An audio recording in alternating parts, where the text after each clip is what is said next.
पढ़ेंगे उन पर उसका इम्प्रेशन पड़ेगा। ठीक है, लोग सोचेंगे कि ये जो बंदा है, जो व्यक्ति है, जो बैठा है, जरूर कोई अधिकारी होगा या कोई वीआईपी पर्सन है। लेकिन जैसे ही वह व्यक्ति बोलेगा, उसके मुंह से आवाज निकलेगी, तुरंत लोग समझ जाएंगे कि अरे यार, ये तो ऐसे ही है, कोई भैया कमाने वाला है, घर पे आया है और अपना शौक छुपा रहा है। क्योंकि बम्बई पंजाब में तो वहाँ उनके पास समय है पढ़ने का, उनको काम करना है, बॉस के अंडर में रहना है, सेठ के अंडर में रहना है, सुपरवाइजर के अंडर में रहना है, तो वहाँ वो कहाँ अपना शौक खत्म कर सकते हैं, कहाँ शौक बुताएंगे। आया है कमा करके अपना शौक बुता रहा है, तो वहाँ आपके पहनावे का, इंप्रेशन का क्या मतलब? मेरे कहने का मतलब है कि दिखाने के लिए मत पढ़िए। आप पढ़ रहे हो, पढ़ते जा रहे हो, आपको पता ही नहीं है कि आपको क्या पढ़ना है, आपका क्या सिलेबस है, आपको पता ही नहीं है मुझे भविष्य में क्या बनना है, मैं किस लिए पढ़ रहा हूँ। सिर्फ पढ़ते जा रहे हो, कॉपी किताब लेके बैठ गए कि चलो अच्छा बैठ जाते हैं, जिससे कहीं मम्मी पापा कोई काम ना, मम्मी पापा का काम के लिए कहीं कोई फरमाइश ना लग जाए।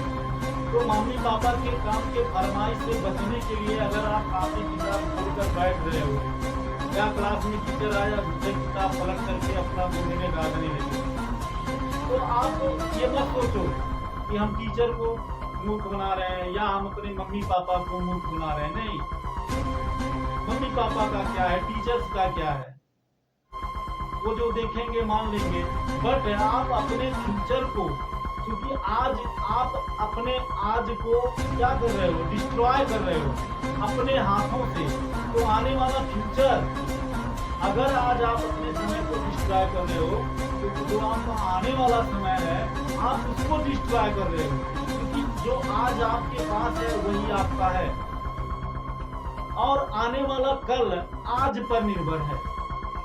आज लोग खेतों में किसान क्या कर रहे हैं, धान की रोपाई कर रहे हैं। अब जो किसान धान की रोपाई कर रहा है, आज उसके सामने जो समय है उसका वो बेहतर यूज कर रहा है, उसके समझ में आ रहा है कि आज हमें धान की रोपाई करनी है। वही नवंबर में, दिसंबर में फसल की कटाई करेगा। अब जो आज जिसके समझ में नहीं आ रहा है, जो नहीं समझ पा रहा, धान की रोपाई नहीं करवा पाएगा, या नहीं करवा पा रहा, या नहीं कर रहा है, अनायास में कुदाल लेके खेत में जा रहा है, चला आ रहा है, तो क्या नवंबर दिसंबर में वो धान की कटाई कर पाएगा? नहीं कर पाएगा, क्योंकि उसने जब रोपाई करनी थी तो किया ही नहीं।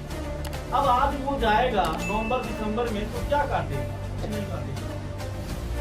मतलब मेरे कहने का उद्देश्य है, आज का जो समय है ये पढ़ने का है, और अगर आज का समय आप पढ़ाई में खर्च करने के बजाय